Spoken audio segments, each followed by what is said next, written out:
We're working to connect a region of over 600 million bridges between our lands.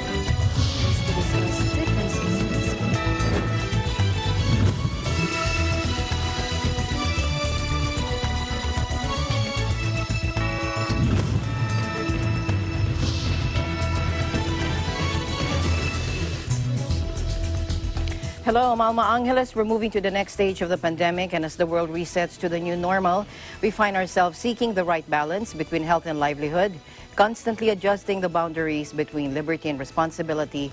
Welcome to ASEAN in Focus. First, amid the country's fight against the coronavirus disease pandemic, President Duterte on Monday emphasized the need to continue the crackdown on quarantine violators to teach them a lesson. The president issued a statement as he instructed the Philippine National Police to be stricter against people who will defy the health and quarantine rules being imposed by the government to contain the disease. In a taped public address aired on state-run PTV4, the president said arresting quarantine violators would give them a lesson for all time. We'll have to ask our police to be more strict. Sa hulihin talaga. A little shame would put them on notice forever. At sino ba naman gusto mo mahuli ka? We do not have any qualms in arresting people. Simple violation of not wearing a mask seems to be trivial. And social distancing, all of these things. But during times of health issues, pandemic,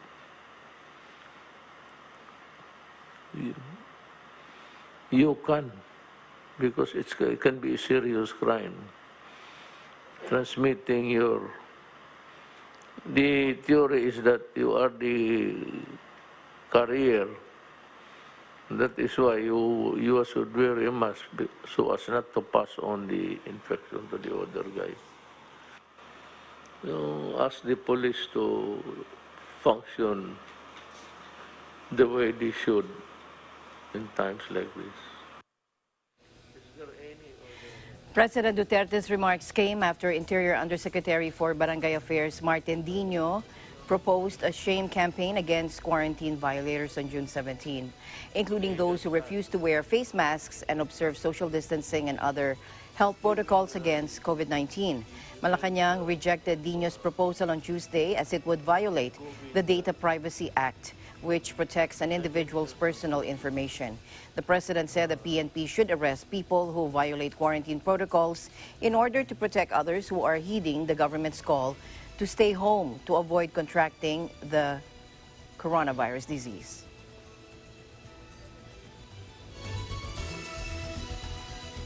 And in Vietnam, the country might reconsider nuclear power, and the ASEAN Film Week 2020 kicked off in that country. Joining us live from Vietnam is Ralph Wandolph Empire. Hello, Ralph.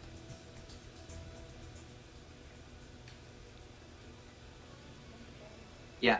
Restarting Vietnam's nuclear power projects, which have been suspended since 2016 for economic reasons, is one of the options to be considered as the country seeks to ensure energy security after 2035.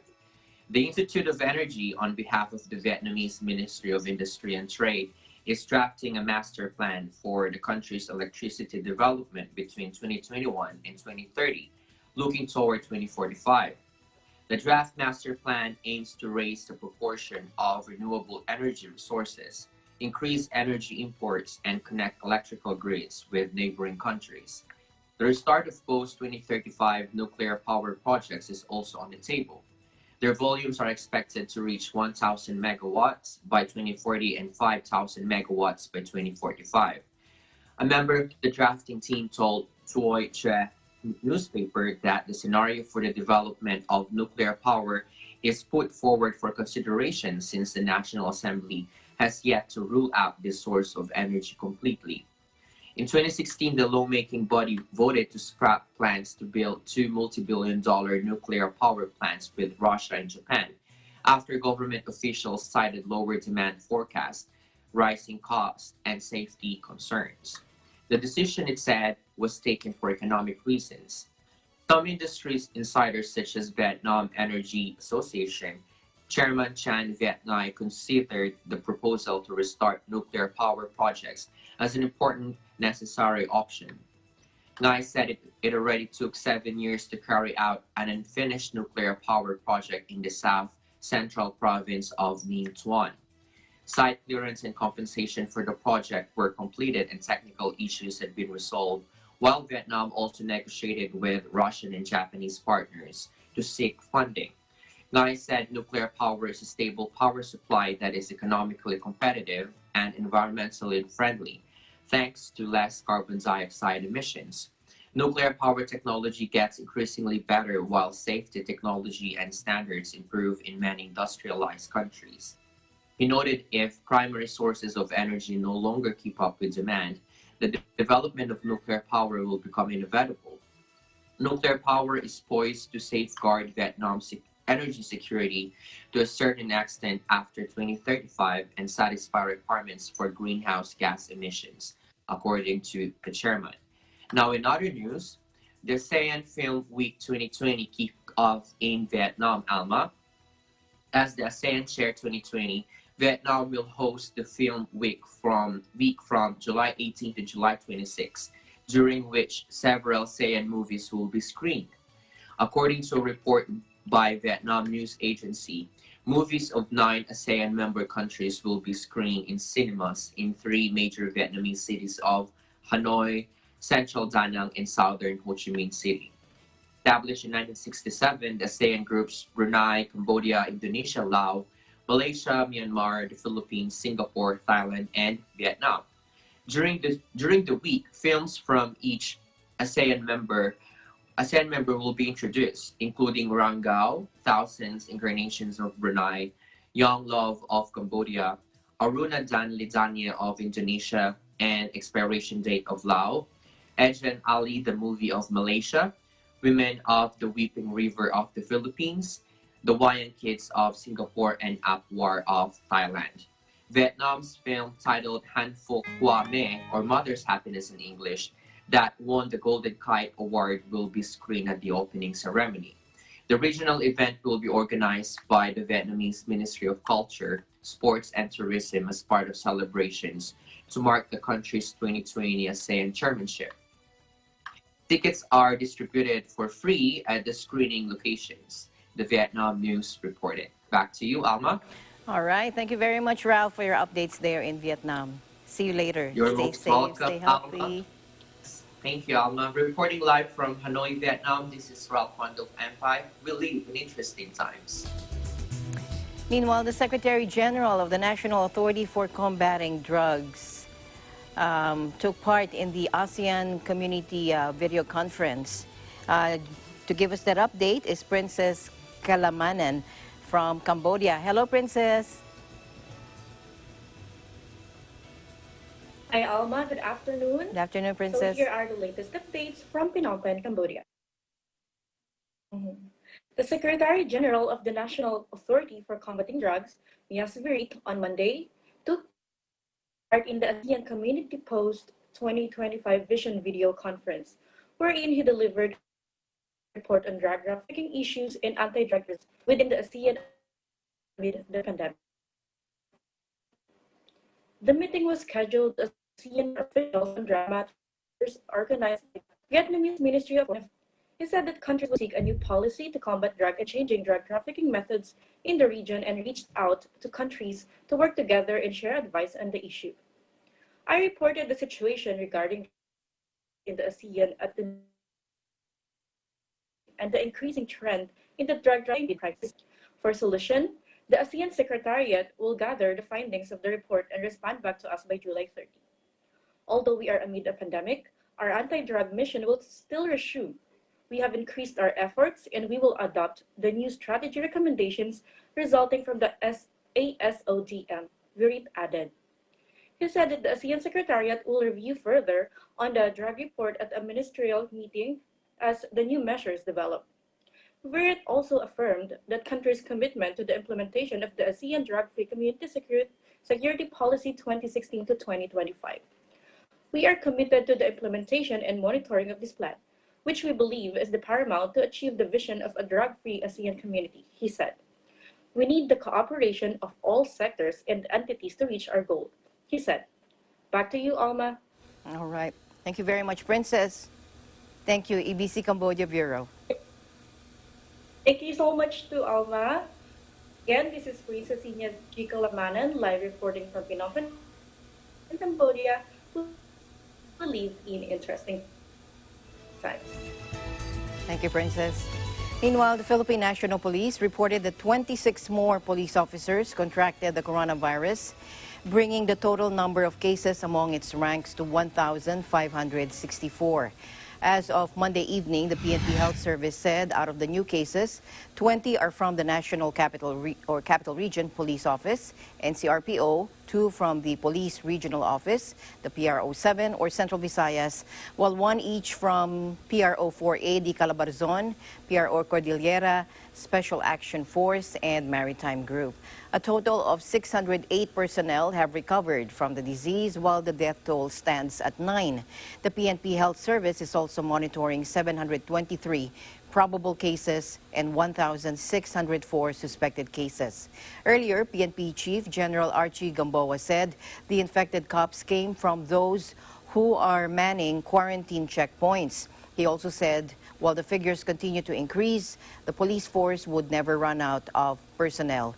If a cop tests positive, he or she will observe a 14-day quarantine and undergo another test. Once cleared, they have to rest for 7 to 10 more days before going back to duty. Gamboa vowed to improve healthcare support for police frontliners manning quarantine checkpoints through building more quarantine facilities and testing hubs. Let's listen in.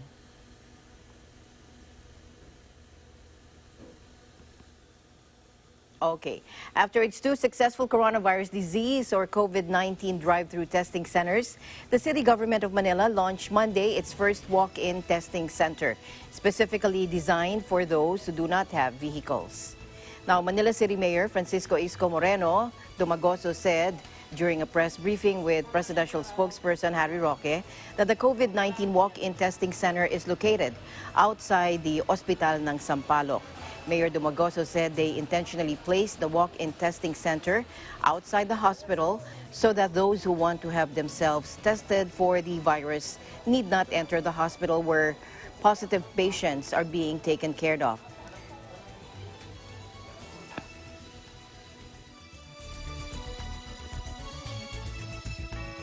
The walk-in testing center, just like the drive-through, is also open for Manila and non-Manila residents, Mondays to Fridays from 8 a.m. to 5 p.m. free of charge. The mayor also said the new testing site is capable of processing 150 tests per day. The drive-through testing center in Lawton can currently accommodate about 200 tests per day, and the new site at Quirino Grandstand, which had a soft launching last Saturday, can accommodate up to 700 per day. As the city strives to increase its testing capacity, the mayor said more walk-in testing centers will soon be open in the vicinity of Manila's public hospitals like Hospital ng Maynila, Gat Andres Bonifacio Memorial Medical Center, Hospital ng Tondo, and Justice Jose Abad Santos General Hospital. Another quarantine facility is also being eyed in Quiapo, and currently the city government has 12 quarantine facilities with 545 bed capacity, while hospital bed capacity for COVID-19 patients is at 171, and Manila has already conducted 1,576 tests at the 2 drive-through centers. 528 of those who availed of the free testing are non-Manileños and 1,048 are Manileños. Results from the drive-through testing centers yielded 1,326 negative and 174 positive test results. It can be made available to everyone. Just trying to be a good neighbor and trying to be inclusive in our approach in this universal. Gusto namin akapin yung kaya namin akapin. But one thing for sure, hanggat may supply kami, it will never stop. Until COVID-19 vaccine ay natagpuan na. In this type of crisis, time is always of the essence. The earlier detection, the better for the city, the better for the community, and to top it all, the better for you. Now, the Department of Foreign Affairs reported that 135 more Filipinos abroad got infected with the coronavirus disease, bringing the total tally to 9,136. In its case bulletin yesterday, the DFA said the new cases were mostly from the Middle East. It also reported 39 new recoveries, 10 new fatalities, and these bring the total number of recoveries to 5,360 and the tally of deaths to 644. Meanwhile, a total of 3,132 Filipinos abroad are still undergoing treatment. And Foreign Affairs Secretary Teodoro Locsin Jr. honored the 88 deceased OFWs whose remains have returned home from Saudi Arabia at the Heroes Welcome held at the Villamor Air Base. Secretary Locsin offered his sincerest condolences to the families of the deceased OFWs and recalled their immeasurable sacrifice for the sake of their families. Take a listen. We at the DFA already lost one ambassador to COVID. And she was one of the finest diplomats in the world, admired the world over. This is a matter close to my heart. I know the fear, the risk, and the deprivation that overseas Filipino workers have to endure in order to seek a better life for their families and loved ones. And for these men and women, they have paid the ultimate price for earning a paycheck for family back home.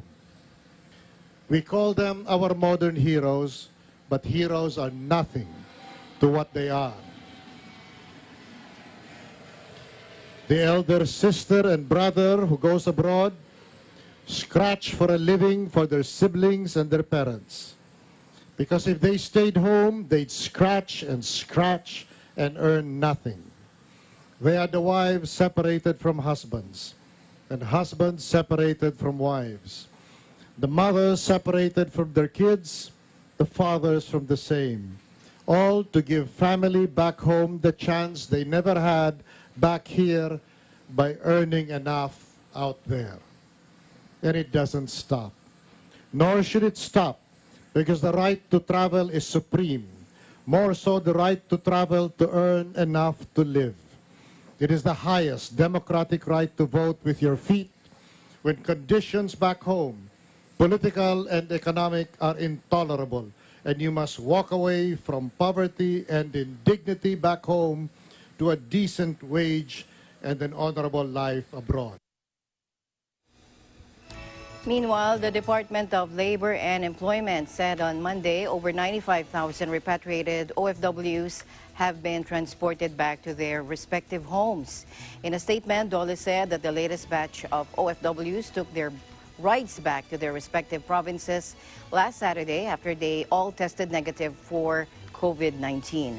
DOLE Secretary Silvestre Bellier III assured that the department will exhaust all means to help OFWs regain jobs they lost abroad due to the pandemic. And the DOLE has also developed a tracking system called OFW Assistance Information System, or OASIS, for its command center to facilitate orderly and smooth repatriation and assistance to returning and outbound Filipino workers. Meanwhile, President Duterte will be physically present at the Batasang Pambansa complex to deliver his fifth State of the Nation address, or SONA, on July 27, according to Malacanang. Presidential spokesperson Harry Roque said President Duterte has decided to show up while allowing only a limited number of 50 guests in the venue. I can confirm for the first time that the President will be physically present in Batasan, pagdating po ng SONA sa 27 ng buwan na ito. At nakaschedule po ang rehearsal at patuloy po ang preparasyon. Ang advice sa mga protesters, well, sila rin naman po yung pumupula sa gobyerno. Sila yung nagsasabi na hindi daw ginamagawa ng sapat na pamamaraan para mapabagal ang pagkalat ng sakit. Pero tingin ko malinaw, sa kasing linaw ng sinag ng araw, na ang pagtitipon-tipon po ay magre-resulta sa mas mabilis na pagkalat ng sakit na ito. Pwede naman po magprotesta rin online. So sana po magsimpleng halimbawa sa lahat. Iwasan po muna natin ang pagtipon-tipon para po sa ating mga sarili, para sa ating mga anak. Online protest po kung po pwede. Secretary Roque also said the schedule has been set for rehearsals but didn't mention the date. Last week, Senate President Tito Soto III said the number of attendees will be limited to a maximum of 50 people who will all be subjected to rapid antibody testing. He also said 25 seats will be reserved for the Executive Department, 13 for the House of Representatives, and 12 for the Senate. According to Secretary Roque, President Duterte's fifth SONA will focus on the national government's response to the prevailing coronavirus disease pandemic. He also said President Duterte will also talk about his priorities for his remaining 2 years in office. Now, instead of gathering to hold protest actions, Philippine National Police or PNP Chief General Archie Gamboa called on protesters to hold their gathering online. General Gamboa said online protests on President Duterte's fifth SONA on July 27 would accede to the health protocols being implemented with a guideline prohibiting mass gathering.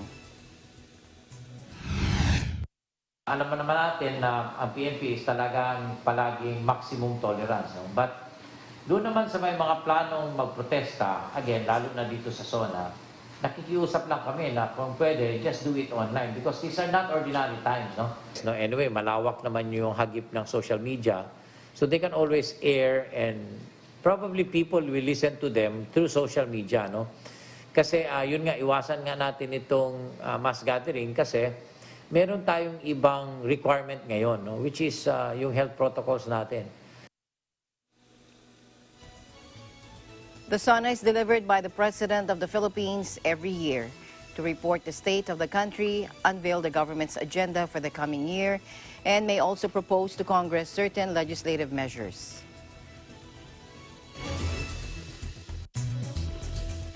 ASEAN in Focus will be right back.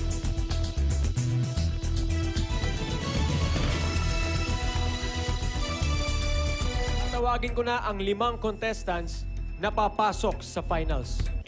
Nasa inyong mga kamay ang kanilang kapalaran at 100% ng desisyon ay manggagaling sa inyong boto. Kaya vote na sa pinakamagaling na contestant. Kung ikaw ay Team Angel Nicole Francisco, text TNG Space Angel.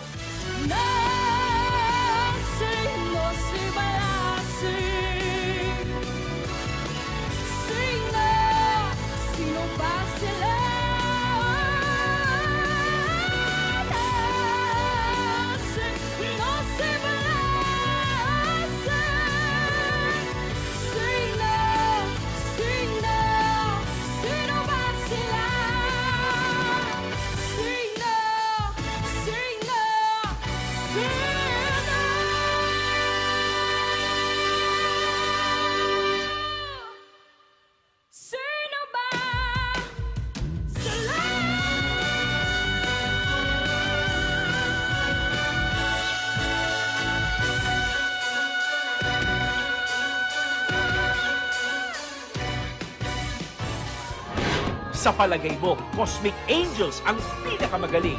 Text TNG Space Cosmic.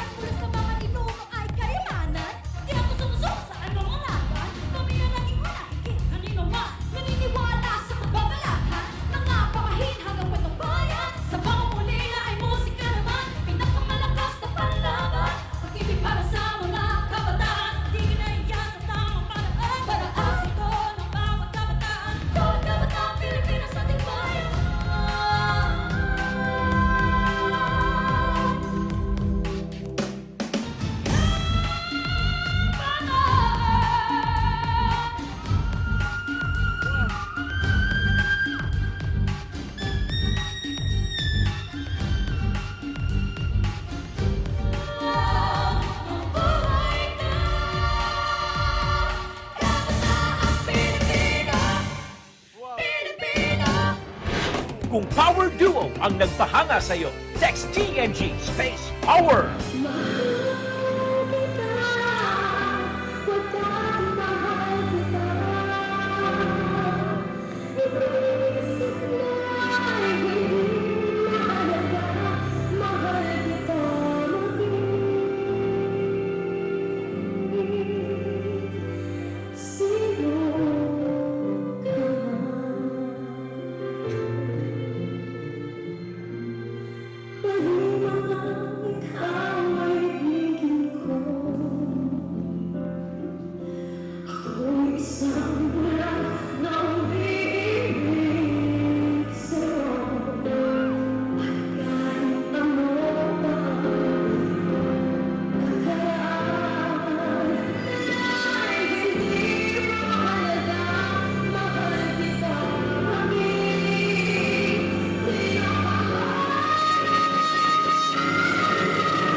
Report na kung napahanga ka ni Jonah Chris Pandillo.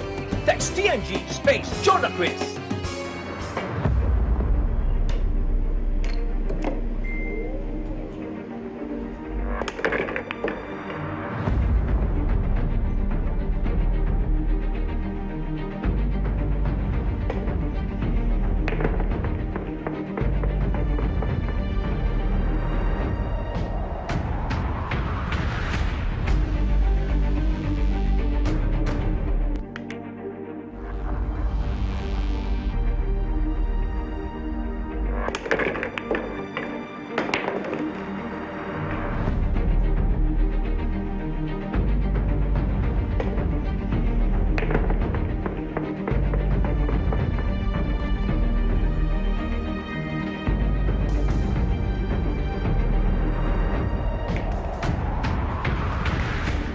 Number 1 at the best na para sa'yo si Edrain Oclarino? Text TNG space Edrain.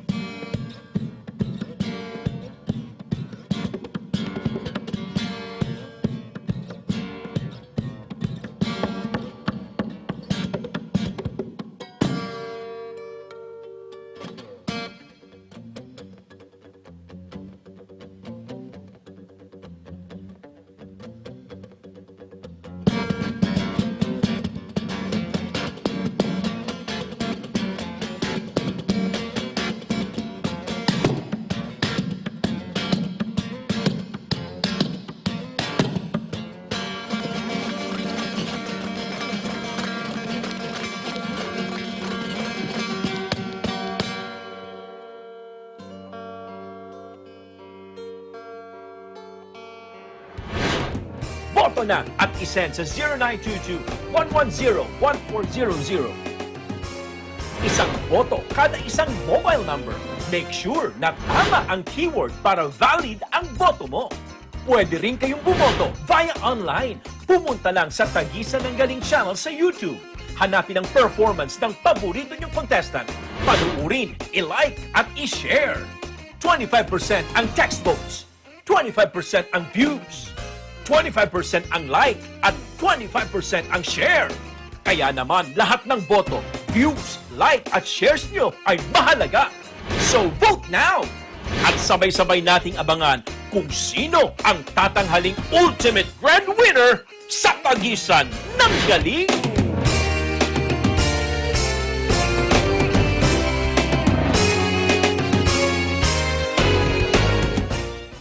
Malaking parte ng pamumuhay namin ang agrikultura. Sa mother side ko, ang kanilang kalakal ay animal husbandry. Sila po ay nag-aalaga ng mga baka. Magmula po sa Pangasinan, napunta po ng Nueva Ecija. Ang father side ko naman po, mula po sa Spain, pagdating nila dito sa Pilipinas, sila po yung tinatawag na uring may lupa. Talagang nabuhay po kami.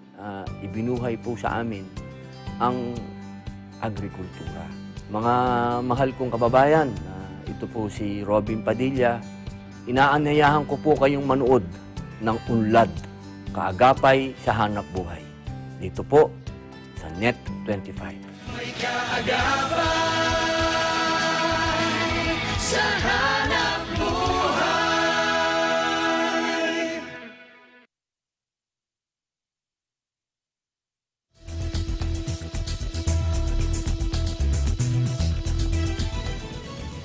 Defense Secretary Delfin Lorenzana said fears that the newly enacted Antiterrorism Act of 2020 is unconstitutional and could trample on people's rights are unfounded. Lorenzana said in a message to reporters Monday that, quote, "We maintain that the fears of these petitioners are unfounded, but we leave the final determination to the Supreme Court if it's constitutional or not. The law, which gives more teeth to the government's fight against terrorism and violent extremism, has been questioned by critics, including several petitions before the Supreme Court. While it took effect last July 18, Lorenzana said they would wait for the implementing rules and regulations to be crafted by the Antiterrorism Council and the Department of Justice before the law can be implemented. Meantime, Armed Forces of the Philippines, or AFP Chief of Staff General Filimon Santos, said petitioners have all the right to go to the courts. He said it's up to the Supreme Court now to evaluate, but we believe that there is nothing in the law that will defeat the people's rights. This, he also said in a statement on Monday. Santos said that only the people involved in terrorism have reason to fear the new law. Only those who are in the business of committing terrorist acts are contained in the law should be afraid. Law-abiding citizens should not. It seeks the detention of suspected terrorists for up to 24 days, sans a warrant of arrest. Earlier, Senator Panfilo Lacson, author of the measure, credited President Duterte for his strong political will in signing the landmark legislation that seeks to boost the country's drive against terrorism. It also allows a 60-day surveillance with an allowable 30-day extension that can be conducted by the police or the military against suspected terrorists. The law also imposes a 12-year jail term on a person who voluntarily or knowingly joins a terrorist organization. Indonesia jailed two top leaders of the Jemaah Islamiyah, or JI, an Al-Qaeda-linked extremist group behind the 2002 Bali bombings on terror charges linked to sending militants to fight in Syria. JI leader Para Wijayanto and Deputy Budi Tri Karyanto were handed 7 6.5-year sentences, respectively, at a Jakarta court hearing done by video conference due to coronavirus concerns. The defendants prepared cadres to go to Syria as well as supported them financially while on the mission. Presiding Judge Alex Adam Faisal told the East Jakarta District Court. The court also said Wijayanto, 56, who took over its JI top job in 2009, recruited Indonesians to fight and train with groups, including an Al-Qaeda-linked organization opposed to Syrian leader Bashar al-Assad between 2012 and 2018. The case against Wijayanto and Tri Karyanto also included charges of belonging to a banned organization. Indonesia outlawed JI in 2008, making it illegal to belong to the group, and cracked down on its network as the world's biggest Muslim-majority nation grappled with a string of extremist attacks. It has been overshadowed in recent years by militant groups loyal to Islamic State. But the organization was once synonymous with terrorism in Indonesia and has begun to rebuild its membership, according to security experts. The 2002 bombings in a popular Bali entertainment district, which killed over 200 people, remains Indonesia's deadliest terrorist attack. Dozens of anti-government protesters held a rally outside the Royal Thai Army headquarters in Bangkok. The protesters held their signs saying, "Stop buying ships, planes for the sake of people not having enough food to fill their stomach," demanding their Prime Minister, General Prayut Chan-o-cha, and his government to step down. Take a look.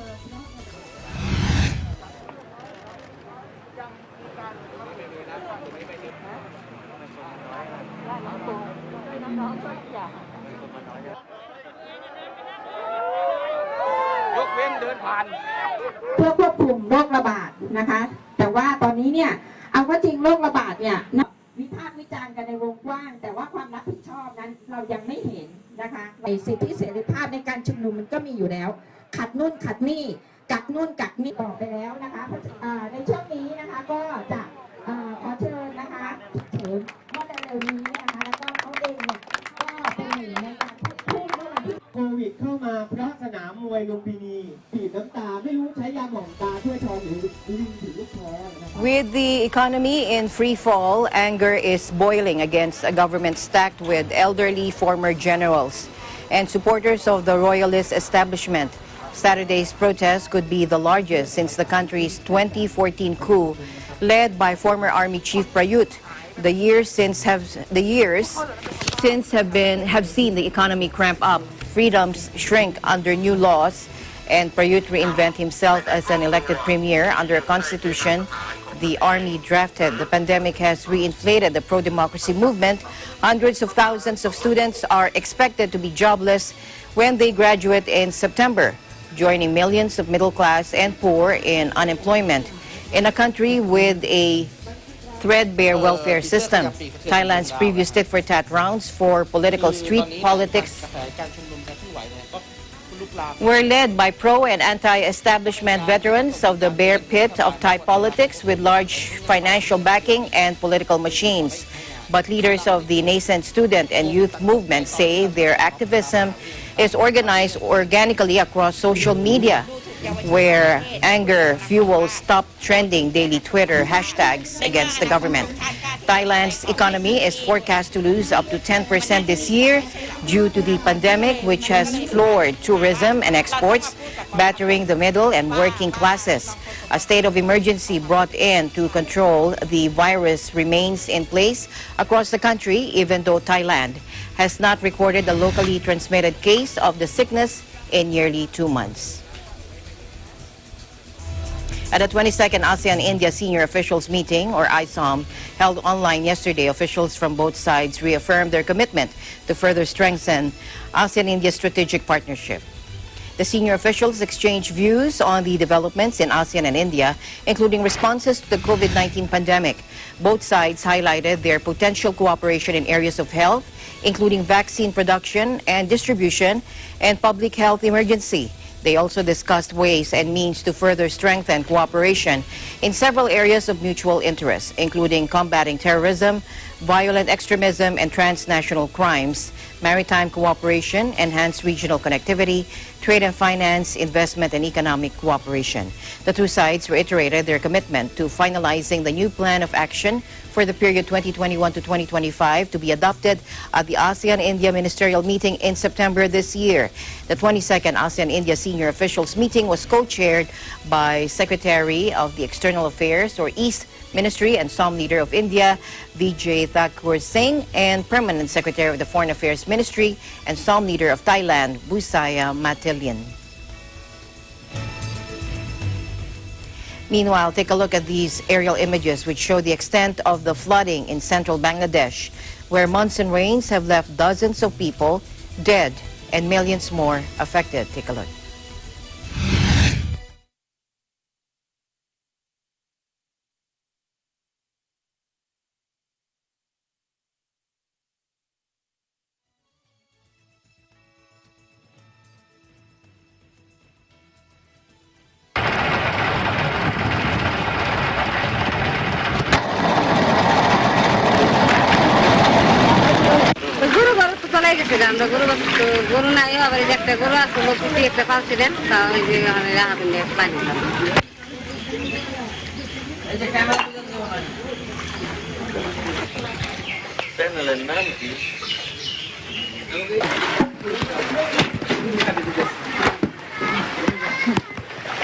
পানি আমরা পরশুদিন এনে শুকনা দিয়ে গেছি হঠাৎ করে রাত্রে আবার পড়েছি দোকান ডুবে যেতেছে রাত্রে এসে সরে গেছি কালকে সরে আজকে সরাইতেছি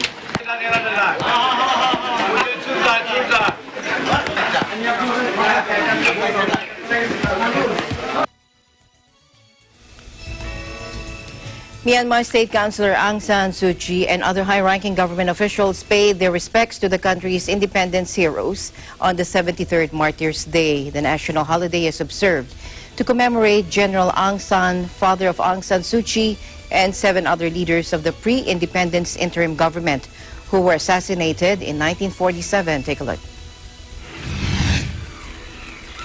Now, Myanmar's public marked one of the Southeast Asian nation's darkest moments with tributes to slain independence heroes, though the annual Martyrs Day gatherings were muted because of the pandemic.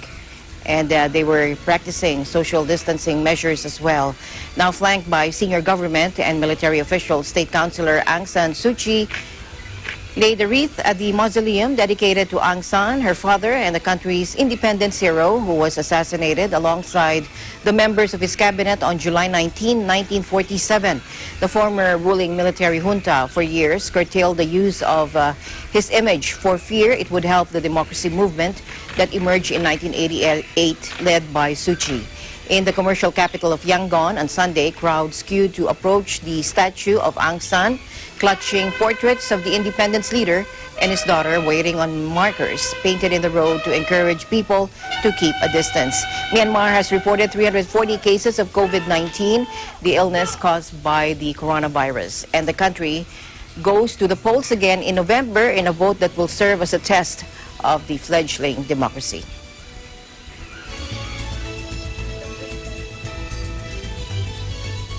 ASEAN in Focus, we'll be right back.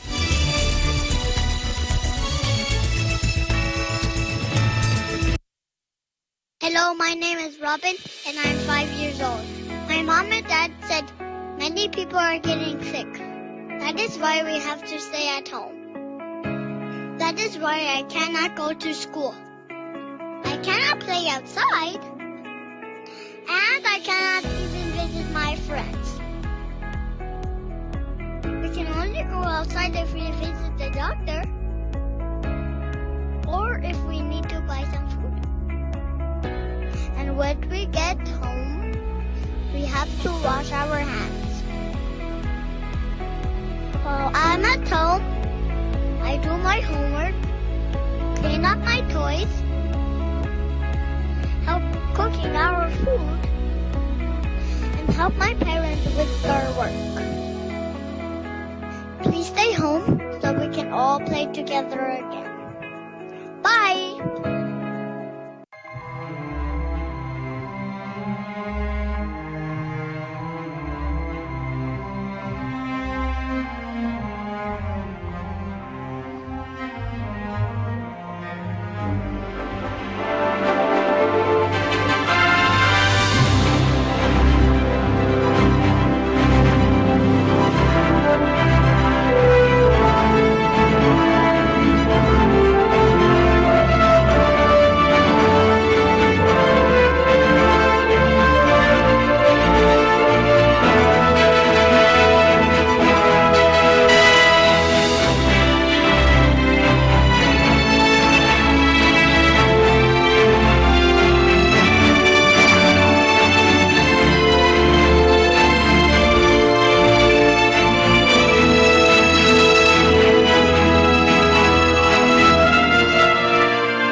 Malaking parte ng pamumuhay namin ang agrikultura.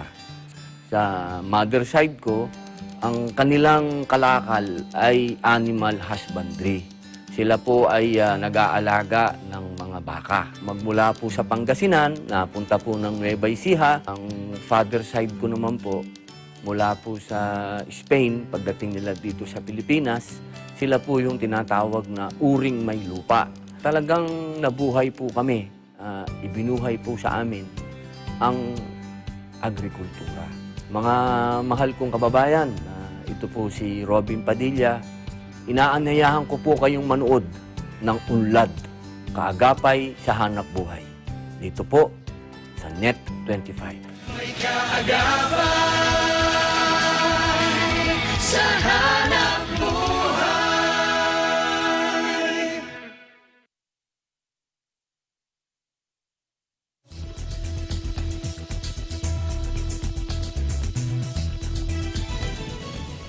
A garment factory in Myanmar's commercial hub, Yangon, has switched from producing clothes for export to producing low-cost medical gowns to help protect the country's medical workers on the front line. Take a look.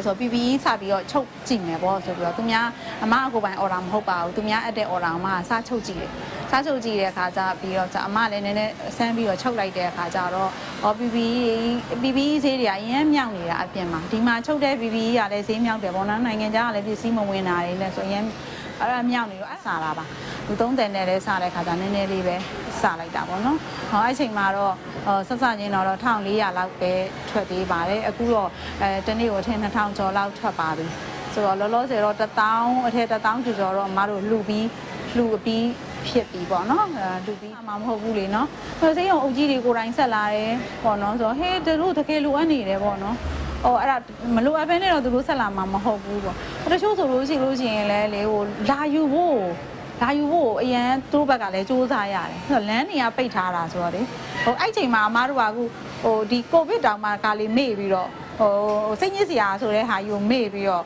ဒီတိုက်ပွဲတစ်ခုလုံးနေသလိုမျိုးပဲစီစဉ်နေသလိုပဲ Currently, Myanmar has 341 coronavirus cases, 6 deaths recorded, and 278 recoveries. Now, conservationists are warning that a sudden change in Myanmar's law, allowing the commercial farming of endangered species such as tigers, pangolins, and others, risk further fueling demand in China for their rare wildlife products. Take a look.